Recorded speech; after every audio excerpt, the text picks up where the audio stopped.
Eu diria que a questão do desempenho dele tem que ser analisada, né, como fez a Flávia, em dois níveis diferentes. Um é o nível da performance e outro é o nível do conteúdo do programa. Né, eu acho que o pessoal que está acompanhando a gente, quando ele faz a pergunta se foi bem ou se foi mal, eles estão avaliando a performance. Ou, para não usar a palavra estrangeira, porque o nacionalismo está em moda, de novo, o desempenho. Né? Então, assim, do ponto de vista do desempenho, quem vai negar que Renan Santos é muito habilidoso, ele mobiliza muito bem a retórica. Não é à toa que esse pessoal dele, próximo dele, tem como ícone Carlos Lacerda.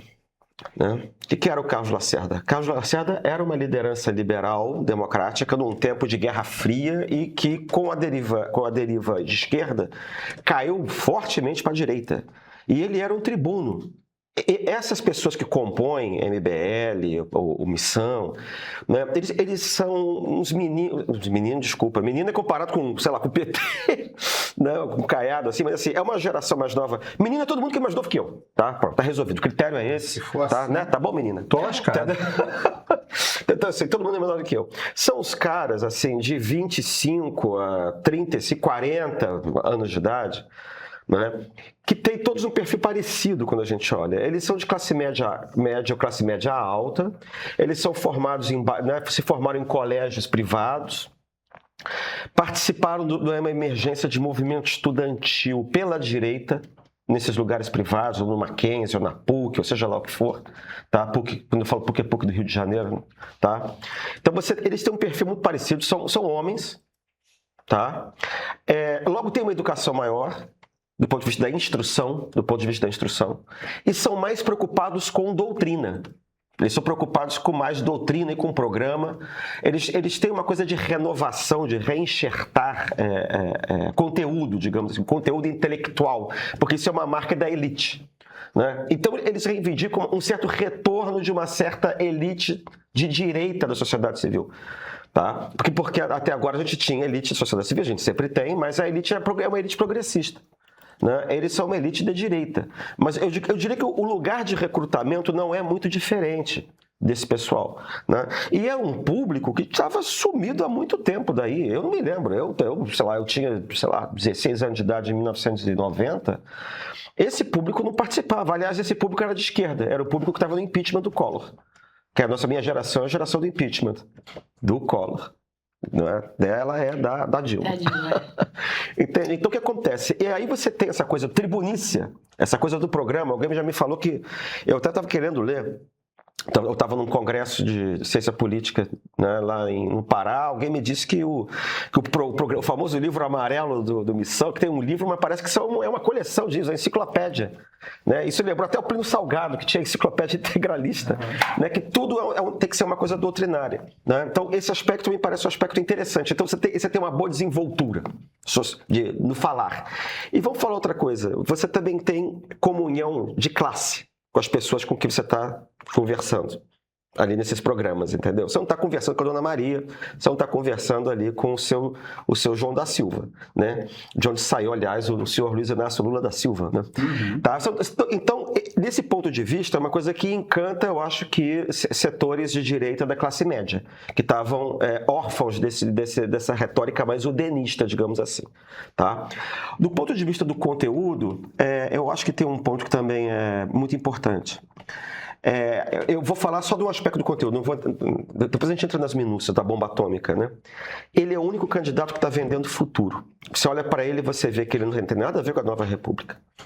Quando você olha para Lula é a encarnação da Nova República, né? E que a resgatou do naufrágio em 2022, da ameaça que teve ali em 2018, 2020, 2019. O outro representa o naufrágio. Entendeu? Então, um representa 88, o outro está representando 64. Então, os dois se apresentam um pouco como verso e reverso da mesma coisa. Um quer manter a República como ela está, e ela está cambaleando, ela está em crise, ela está com esgotamento. Tá? Ela está assim.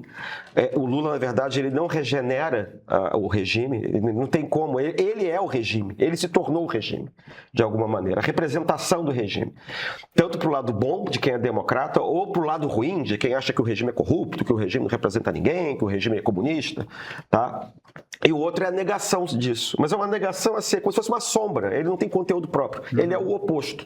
O Caiado é um candidato das antigas também. Ele é um veterano lá da eleição de 89. Então, quando a gente vê também a questão das idades, né? Assim, o Flávio, ele só é novo na aparência. Na verdade, ele é o Jair. Ele é um boneco do Jair, ele é um fantoche do Jair. Então ele tem lá seus 70 anos, o Lula tem os 80, o Caiado tem 75, fica na média, né? O Zema, com todo respeito, não existe. Tá? Então, quando aparece um Renan, né, que se mexe com a energia de um garoto, ele é o único cara que está vendendo futuro. Ele está falando daqui a 30 anos. O Lula fala em manter a democracia, resistência, resiliência. Entendeu? O discurso é um discurso conservador. O discurso do Lula é um discurso de conservação do regime. Não é? E o outro também acaba sendo um discurso passadista, porque pode não ser mais 64, mas é 2018, 2019. Né? O Caiado é voltar para os anos 50, de alguma maneira, lá para o PSD do Juscelino, sei lá. Né? Então, só o Renan vem de futuro. Então, quando ele fala, tem um frescor, tem uma coisa nova, tem uma coisa assim. Você está ouvindo coisas que são diferentes. Entendeu? E isso é uma vantagem, eu acho que ele oferece também. E se ele souber mexer os pauzinhos, eu acho que de repente até o agro compra, o pessoal lá do interior. Então, ele tem muito mais substância do que Flávio Bolsonaro, isso não tem dúvida nenhuma, né? Pelas razões que eu já mencionei. Agora, a questão é o conteúdo, né? Da bomba atômica, Bukele, né? Tem essas... Né? Agora, o problema é o seguinte, eu como democrata fico assustado com isso. Mas quando eu fico olhando para as coisas estão olhando 30 anos, porque daqui a 30 anos ele vai ter 75 anos. Existe muita gente, os garotos de 30 anos de idade, 25, sei lá, 35, né? Eu ouvi isso outro dia, de uma pessoa importante na prefeitura do Rio de Janeiro, que tem essa idade, que é um dos, digamos assim, um dos garotos do Eduardo Paes, digamos assim, dentro do PSD, que fala com a maior tranquilidade que ele vai ser presidente da República. Tá? Não digo agora, mas assim, talvez não seja 2030, mas pode ser 2034. Tá? Essa geração, desse nicho social, eles veem a República de uma maneira muito diferente da nossa, que a gente vê. Tem um corte geracional. Eles têm posições mais conservadoras. Você não precisa ser de extrema direita, mas eles acham que tem um certo mundo que já deu. Entendeu? E que as coisas estão caminhando para isso aí. Não estou falando que, repito, que vai para a bomba atômica, que vai para não sei o quê, mas é um mundo que está mais à direita e, eventualmente, essa Constituição é meio incompatível e você vai mudando com ela aos poucos. Né? Eles também não são golpistas, tá? Então, eu acho que o Renan passa essa sensação. Assim, ele é temporão, mas ele promete um futuro que os outros candidatos não prometem. Mas eu, como já passei dos 50, tenho medo desses garotos. Christian, tem uma pergunta no chat para você. O Gustavo, ele diz assim, que ele percebe que o Renan, ele acena para os desenvolvimentistas ao falar de bomba e soberania, mas ao mesmo tempo não perde os neoliberais porque também fala em corte de gasto. Mas aí alguém está sendo enganado aí, na opinião do Gustavo. Eu não sei se está sendo enganado, eles estão fazendo uma síntese nova. Aí eu vou falar de coisas acadêmicas, tá? Eu estou aqui, eu estou escrevendo um livro sobre ideologias políticas brasileiras. Eu sei que eu já dei o curso. E eu tenho um artigo sobre isso, mas eu estou escrevendo o livro, a pesquisa que está saindo lá. Lamento informar que está com 450 páginas. Mas uma das coisas que eu defendo é o seguinte... Ah, tá. Ufa, já vendi um. Dois. Oba, 2? Eu já estou rico. Né? Eu vou esperar virar filme. Tomara que vire. É o corte geracional, né? Se bem que já virou. Faz um podcast, Christian.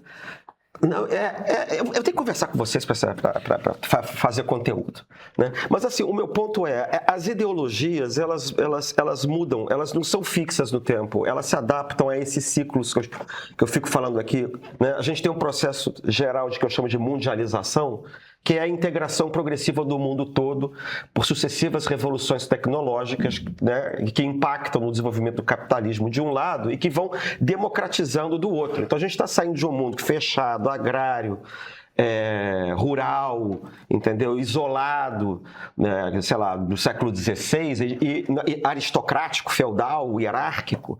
A gente vai indo para um mundo que é o contrário, que ele vai ficando cada vez mais democrático e mais integrado do ponto de vista do capitalismo. Tá? Só que isso não é uma linha, isso não é igual o super-homem, para cima, para o alto e avante, não é um negócio retilíneo uniforme.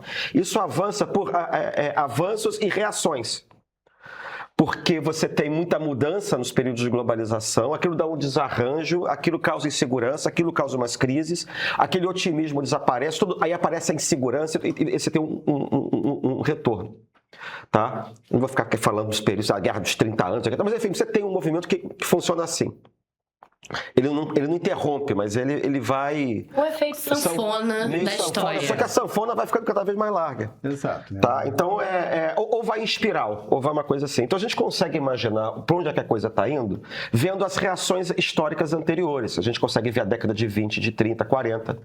A gente consegue ver, do século 20. A gente consegue ver a década de 10, 20, 30, 40 do século 19. Tá? Então, a gente consegue fazer uma...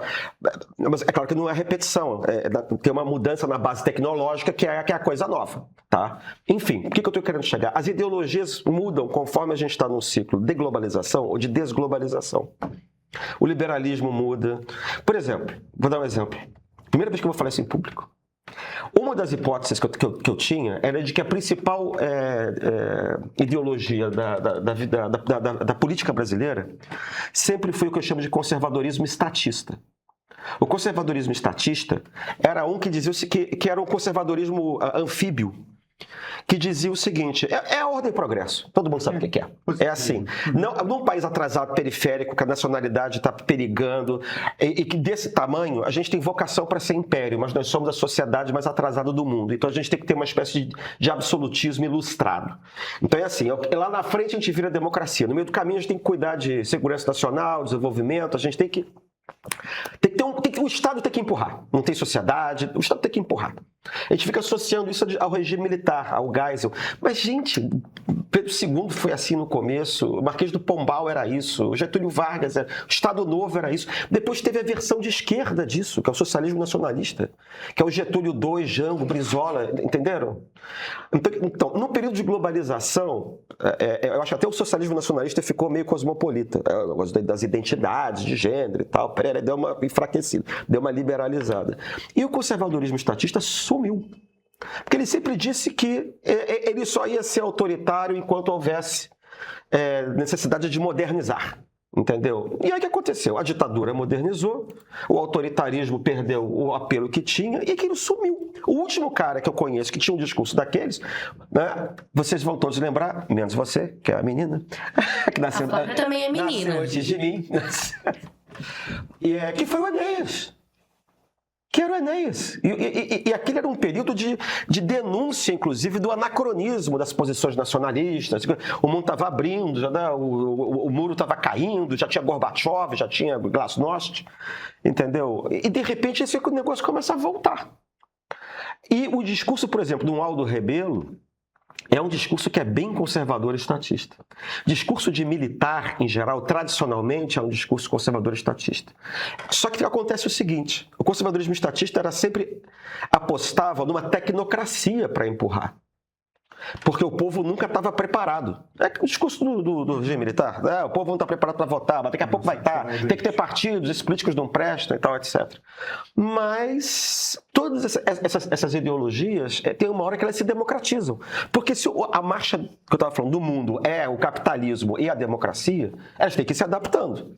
Tá? Então, por exemplo, você não tem... O Caiado não pode dizer mais que a grande família rural, o senhor de engenho, é o símbolo do país. Porque o país democratizou, ele podia dizer isso em 1950. Hoje ele não pode dizer mais. Então eu não sei se vai aparecer, cara, a volta que eu dei, se não vai aparecer um discurso conservador estatista, de novo, só que adaptado aos tempos modernos, com base popular, com um sujeito sendo eleito. E aí eu vou fechar assim: o Lacerda não era conservador estatista, ele era liberal. Só que o liberalismo daquele tempo era um liberalismo que não era econômico. Por isso que eu estou falando que essa confusão entre libertarianismo, assim, o liberal-democrata não necessariamente é liberal econômico. ele é liberal econômico em tempo de globalização. Quando a gente olha Lacerda, Afonso Arinos, toda a banca, toda aquela bancada Banda de música da UDN. da banda de música da UDN, gente, todo mundo era contra o liberalismo econômico. Todos eram contra. Todos apostavam em planejamento. E todos tinham um fundo culturalista também, que o Brasil era o mestiço, blá, blá, blá, blá, coisa que perdeu com a globalização. Tá? Eu estou dando só um exemplo assim, de que o liberalismo também tende a mudar. E eu não sei se o conservadorismo estatista também. E eu não sei se vai sair um blend daí. Entendeu? Uma versão MBL. Sim, porque essa coisa meio liberal, meio autoritária, ao mesmo tempo meio desenvolvimentista, eu não sei se daí não pode sair alguma coisa. Eu achava que muita coisa não ia sair mais. Eu achava que o militarismo era uma coisa que estava enterrada. Eu cheguei a escrever isso. E quando a gente acha que a ideologia sumiu, ela volta. Então, repara, se volta o problema da segurança nacional, se volta o problema da sobrevivência da nacionalidade, do mundo que tá em perigo. Se a gente tem que desenvolver novas tecnologias, porque a gente está perdendo essa revolução industrial. Quer dizer, revolução pós-industrial, entendeu? Por que não vai voltar de novo esse negócio? Num mundo que tem uma pegada autoritária, entendeu? Em níveis diferentes, né? Tá? Mas assim, eu não sei. Por isso que eu acho que também ele está falando coisas que fazem sentido para quem tem 30 anos de idade e é de direita e pertence a esse extrato social. Entendeu? E ele acaba tendencialmente podendo pegar franjas que outros candidatos não pegam. Um pedaço da direita, um pedaço da esquerda, um pedaço do pessoal mais pobre, do pessoal mais rico. Entendeu? Ele não está semeando para agora, ele está semeando para 2030, entendeu? Falei pra cacete. Conferência do Christian Lynch. Não, não, foi ótimo. Adoro. E eu concordo, e assim, só para o público saber, o meu microfone está ficando fechado enquanto vocês falam, porque tem uma obra acontecendo aqui do lado que está ultrapassando todo o isolamento acústico do nosso estúdio. Porque São Paulo, né, gente? São Paulo não pode parar. Ao desenvolvimentismo aí. Exatamente. São Paulo não pode parar, é locomotiva. É, bem que eu tava escutando bem no fundo, Exato. eu não sabia de onde estava vindo. Entendi, Flávia. Não, Poxa. vocês não têm... E assim, é porque a nossa acústica e o nosso Marcito querido e todos os meninos da edição são muito maravilhosos, porque vocês não têm noção... Eu tô com medo do prédio cair aqui. Estão fazendo uma obra que é uma coisa gigantesca e tá uma loucura. Não, mas é importante explicar porque nunca, jamais será uma tentativa de censurar Flávia Tavares. Então você também avisa quando você quiser falar. Marcito tá de olho. Marco também. Mas o que eu ia dizer, Christian, é que primeiro aula, né? Adoro. Por mim, eu tô pronta para ouvir mais 2 horas. Mas eu acho que você resumiu muito bem. E eu acho que as pessoas intuem isso que você elaborou com tanta sofisticação intelectual, meu querido. As pessoas intuem de outras formas. E não é à toa que ontem todo mundo comparou o Renan ao próprio Enéas. Não é só por causa da bomba atômica, da pauta da bomba atômica. Eu lembro do Enéas, embora eu seja uma menina, eu lembro do Enéas como uma caricatura. Isso, também. E eu não acho que o Renan Santos seja uma caricatura. O Renan Santos, ele pegou a caricatura e revestiu com camadas de política mesmo, de condições, de planos e tudo mais. Mas a essência parte desse espírito, quase um espírito, como é que fala no espiritismo? É um espírito zombeteiro. Espirituoso. É um Espírito espirituoso. De porco. Cada um vai dar o nome que quiser para o espírito de porco, o espírito zombeteiro. Mas qual que é a questão assim, que eu acho que tem tudo a ver com o que você falou, professor Christian Lynch, mas me corrija se eu estiver falando bobagem, pode me dar nota baixa. Você não fala... Que é o seguinte... Bobagem. O que me parece que o Renan tem de apelo e que é um resgate desse espírito zombeteiro do Enéas, mas com outras camadas por cima e que, enfim, o fazem ser levado a sério por um pedaço da sociedade. Tem um quê de antissistema, tem um quê de tudo isso que está aí é uma palhaçada e eu vou botar para quebrar e falando as coisas que têm que ser ditas e que as outras pessoas não têm coragem, né? E nisso ele até se aproxima do próprio Bolsonaro, né? E de todos os antissistema, na verdade, né? O discurso antissistema é muito essa base, né? De as pessoas o que não querem que você saiba e eu vou te contar e o que a gente tem que ter coragem de fazer e tudo mais. Mas o Renan Santos teve a capacidade, junto com os outros membros do MBL, de construir um movimento político.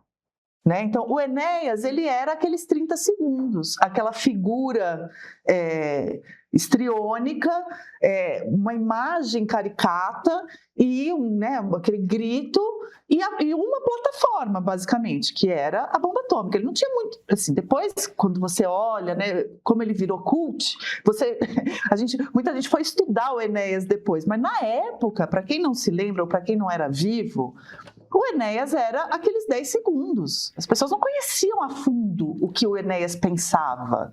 O Prona, ninguém sabia o que era o Prona, que era o partido dele. Então, ele era para o público geral. Era partido da renovação da ordem nacional. A reedificação da ordem nacional. Da ordem, cacilda. Ordem! Aí, ó. Ou só parênteses, assim, é engraçado que o discurso dele, quando ele solta aquele discurso, aquilo estava em declínio. O mesmo discurso hoje tem uma onda de ascensão, é a maré contrária. Isso. Entendeu? Gerações diferentes. Exato. E tem uma coisa, e esse negócio que eu falei dele ter virado cult, isso não é uma coisa... É um nicho, obviamente, né? Não se fala de outra coisa na Praça da Sé, né? Imagina.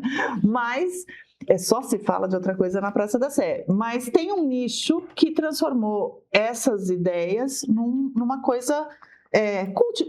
Dentro do próprio bolsonarismo, tem quem olhe, quem admire Enéas, que passaram a estudar o Enéas, gente. Isso é um fenômeno nichadíssimo, mas é um fenômeno que existe. E que eu acho que isso tudo que você descreveu, Christian, de como desses círculos, né, em que a gente anda de maneiras diferentes, como você mesmo descreveu tão bem, né, em espiral, em contextos diferentes. Sim, eu enxergo um potencial neste sentido no que o Renan faz, um potencial de votos, de ressonância, mas eu também acho que ainda é muito limitado, e eu acho que tende a ser muito limitado, em termos populares mesmo. E eu estou te dizendo isso, inclusive sendo paulistana, ele é daqui, o MBL tem uma base forte em São Paulo, né? Então, consegue atravessar algumas outras metrópoles, sim, porque tem características em comum nas metrópoles e, obviamente, eles têm o que o Marcos Nobre chama do partido digital, pelo menos o mais próximo de partido digital que a gente tem é o bolsonarismo e o Missão, o MBL, na verdade. O Missão é a casca, né? O Missão é a casca burocrática do que é o MBL, né? Então, eles têm esse potencial, mas mesmo aqui em São Paulo, em termos de base popular, eu não estou falando do núcleo de internet, estou falando de base popular. Tem muita pesquisa, muita quali e quant mostrando que as pessoas não fazem a menor ideia de quem ele é. E isso poderia ser só, né? Poxa, mas também ele acabou de se lançar, o Missão acabou de ser lançado e tal. Mas ele já está...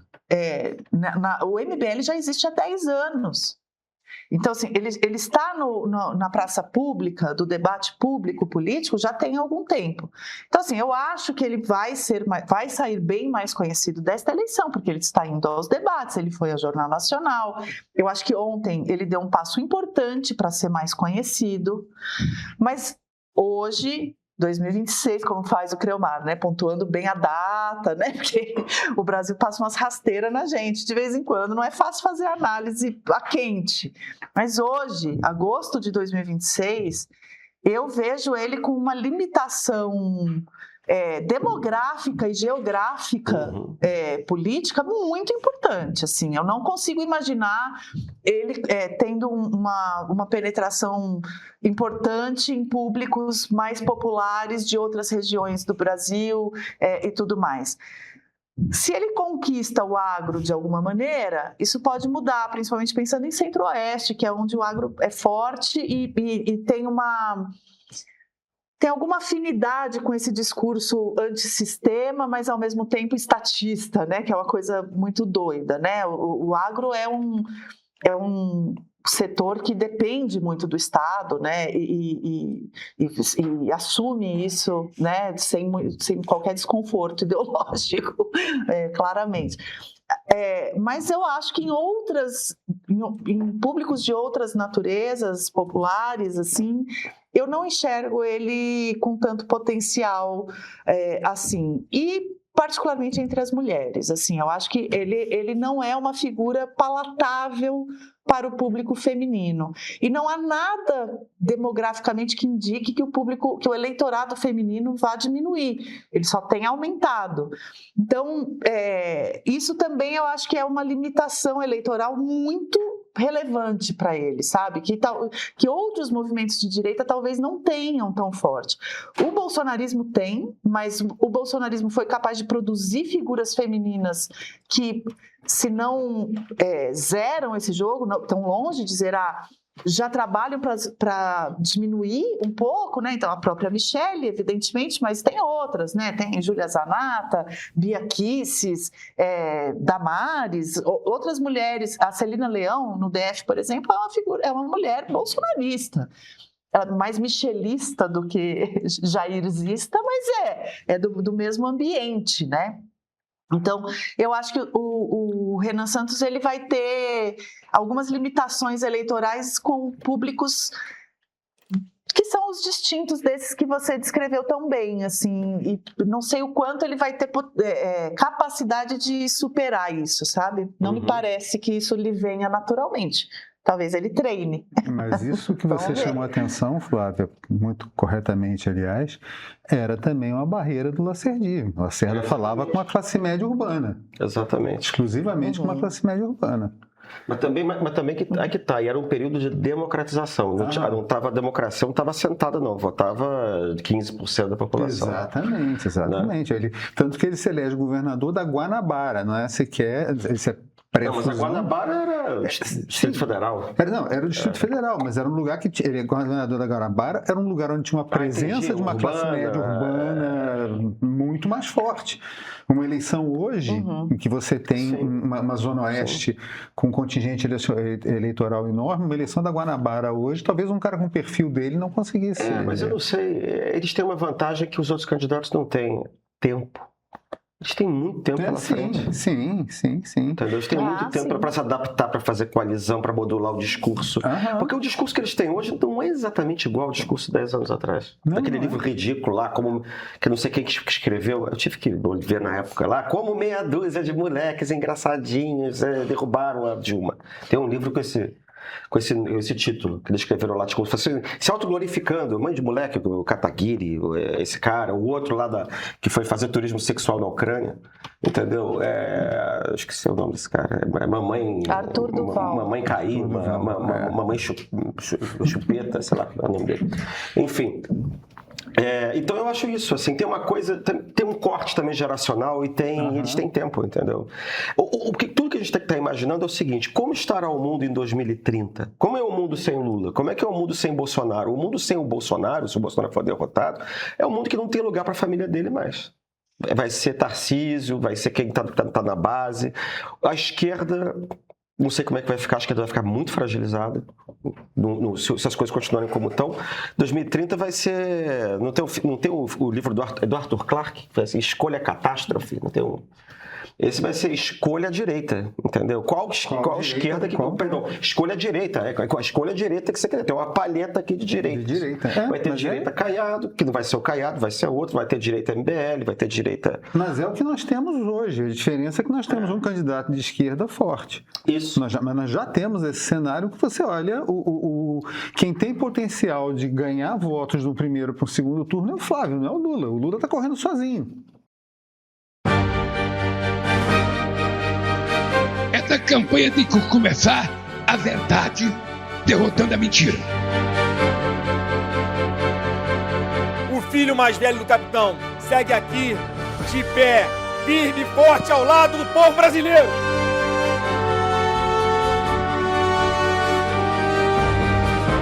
Os dois estão jogando o mesmo jogo, cada um preocupado com a sua eleição. Ninguém está preocupado com o Brasil.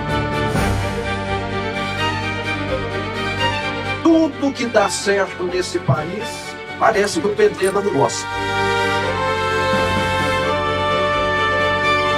Nós não precisamos ser refém de um debate político construído entre um mongoloide como Flávio Bolsonaro e um cachaceiro senil como Lula.